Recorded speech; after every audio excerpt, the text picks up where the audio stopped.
करते हैं जिसके टुकड़े टुकड़े करने के लिए, टुकड़े टुकड़े होने के लिए अब वहां के लोग ही आगे आ रहे हैं और सीधे सीधे कह रहे हैं कि अगर पाकिस्तान के हुक्मरान नहीं सुधरे तो उनके खिलाफ कदम उठाएंगे और पाकिस्तान के टुकड़े होने से कोई नहीं रोक सकता है।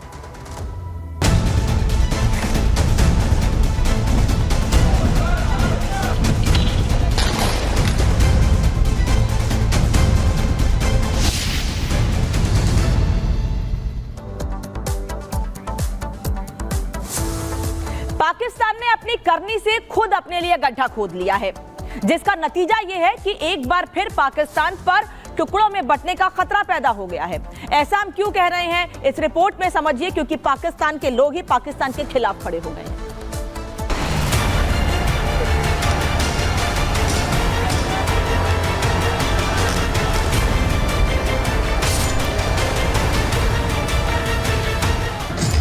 बगावत की आग, विद्रोह का आगाज।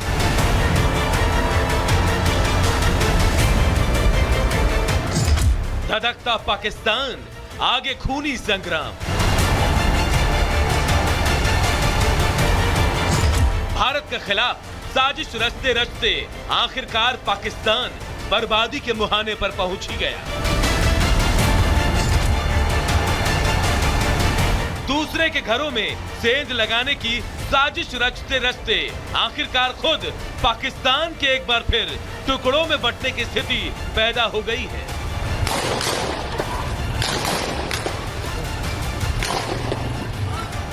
हालात ऐसे बन गए हैं कि अब ना तो पाकिस्तानी पीएम शहबाज को नींद आ रही है, ना उसके याद जनरल मुनीर चैन ले पा रहे हैं। और इस बार शहबाज की नींद छीनी है खैबर पख्तूनख्वा के सीएम अली अमीन गंडापुर ने। अगर कोई गोली बरसाएगा उस पे गोली बरसाई जाएगी। अली अमीन गंडापुर के ये बगावती सुर यूं ही नहीं निकल रहे। आपको वहां के मौजूदा हालात की पूरी जानकारी दे दें, इससे पहले ये तस्वीरें देख लीजिए जो पाकिस्तान के खैबर पख्तूनख्वा से आई है। खैबर की सड़कों पर संग्राम है और पाकिस्तानी फौज सीधे वहां की जनता पर गोलियां बरसा रही है।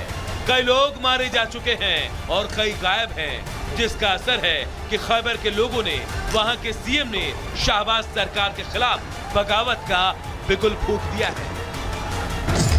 पाकिस्तान में गृह युद्ध की आहट। पाक में अब गंडापुर वर्सेस शहबाज।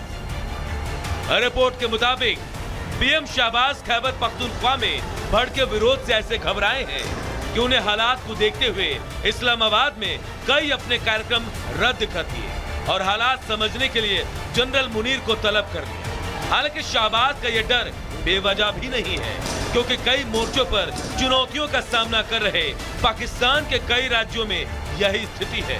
पहले बलूचिस्तान और अब खैबर। अगर कोई गोली बरसाएगा उस पे गोली बरसाई जाएगी। तुम एक गोली चलाओगे हम 10 चलाएंगे, तुम एक टीयर गैस मारोगे हम 10 मारेंगे, तुम एक लाठी मारोगे हम 10 मारेंगे। सीएम अली अमीन गंडापुर ने पीएम शहबाज को सीधा संदेश देते हुए कह दिया कि अब उनके सामने इनकलाब के अलावा कोई दूसरा रास्ता नहीं बचा है। इतना ही नहीं, सीएम गंडापुर ने शहबाज सरकार को आखिरी चेतावनी देते हुए ये भी कह दिया कि अब बहुत जल्द वो पाकिस्तान यानी अपने हक पर भी कब्जा करके रहेंगे।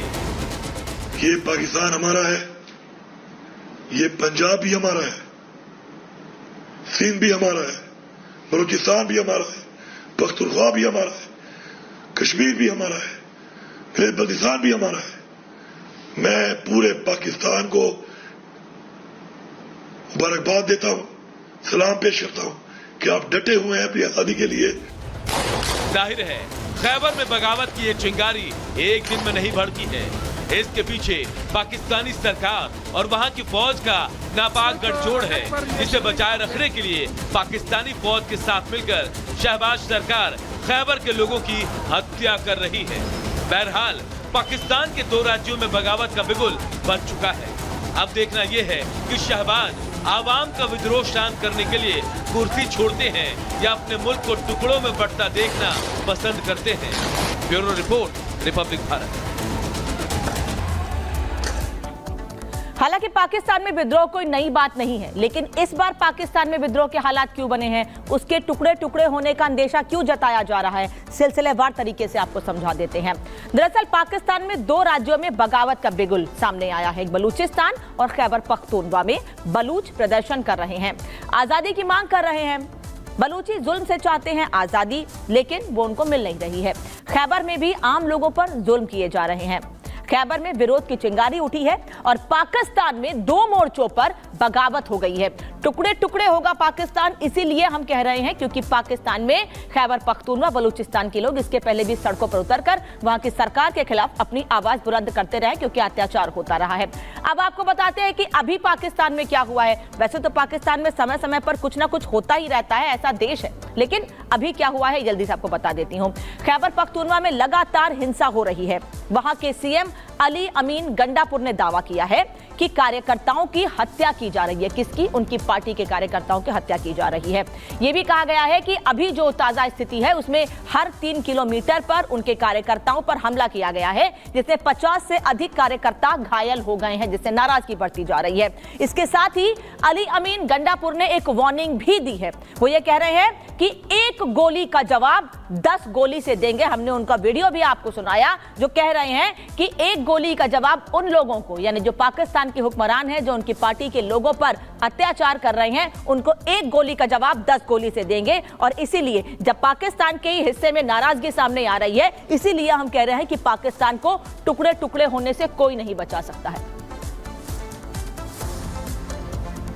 चलिए बढ़ते आगे, बात करते हैं बांग्लादेश की, जहां के नई सरकार के अंतरिम सरकार के मुखिया ने लेबनान में नसरल्ला मारा गया और भारत में मातम शुरू हो गया है। विशेष समुदाय के नेताओं के आंख के आंसू सूख नहीं रहे हैं, बल्कि छलकते जा रहे हैं। उत्तर प्रदेश से लेकर कश्मीर तक नसरल्ला की मौत के 3 दिन बाद भी मातम पुरसी जारी है। सवाल यह है कि आखिर आतंकियों से मोहब्बत क्यों है? क्यों आतंकियों को शहीद की तरह ट्रीट किया जा रहा है? ये सवाल सिर्फ बीजेपी नेताओं का ही नहीं है, बल्कि पूरे देश से यही सवाल उठ रहा है। नसरुल्लाह की मौत के बाद देश में चल क्या रहा है आखिर, और ये कितना जायज है कि सड़कों पर उतरेंगे लोग, प्रदर्शन करेंगे, नाराजगी इसलिए कि एक आतंकी को मार दिया गया है। इसकी शुरुआत कश्मीर से हुई थी, शुरुआत पीडीपी की चीफ से हुई थी, जिन्होंने सीधे सीधे ये कहा था कि वो अपना कार्यक्रम रद्द कर रही हैं उन शहीदों को श्रद्धांजलि अर्पित करने के लिए जो युद्ध में मारे गए हैं, जिसमें नसरुल्लाह का नाम प्रमुख तौर पर था। लेकिन देश भर में कैसे उसके बाद प्रदर्शन शुरू हो गए हैं और आज भी तैयारी है प्रदर्शन के सड़कों पर उतरने की, इस रिपोर्ट में देखिए।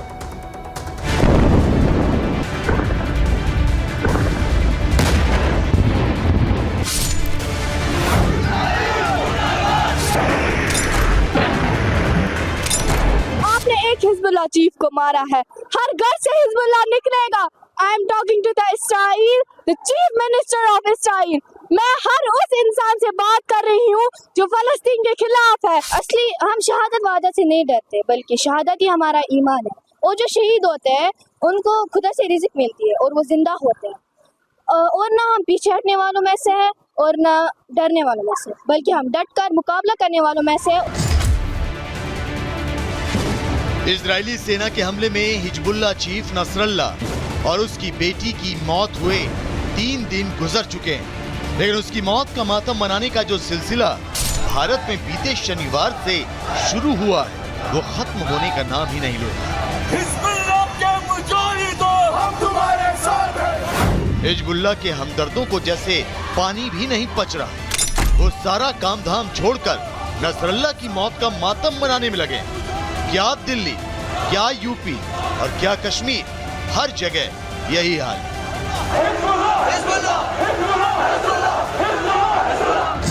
हिजबुल्लाह के कितने हिमायती, हिजबुल्लाह के मुजाहिदों, हम तुम्हारे साथ हैं। भारत में नसरल्लाह के कितने हमदर्द, मौत लेबनान में, हंगामा भारत में क्यों? देश में राष्ट्रगान गाने में जिनकी घिघी बन जाती है, वो लगातार नसरल्लाह की मौत पर आंसू बहा रहे हैं। कश्मीर से मातम पुरसी का जो सिलसिला शुरू हुआ है, उसकी जद में यूपी, दिल्ली समेत कई राज्य आ चुके हैं। लखनऊ की सड़कों पर तो 2 दिन पहले जो मातम पुरसी की तस्वीरें आई, उसे पूरे देश ने देखा। लेकिन नसरल्ला के हिमायतियों का मन इससे भी नहीं भरा। वो सोमवार को राजधानी दिल्ली में भी जुट गए। उन्होंने यहाँ भी एक श्रद्धांजलि सभा का आयोजन कर डाला, जिसमें लोगों ने आंसू भी बहाए और नसरल्ला की शान में कसीदे भी पढ़े, जैसे नसरल्ला हिजबुल्लाह का चीफ ना हो बल्कि कोई फरिश्ता हो। और यही बात देश प्रेमियों को हजम नहीं हो। खासकर बीजेपी तो इसे लेकर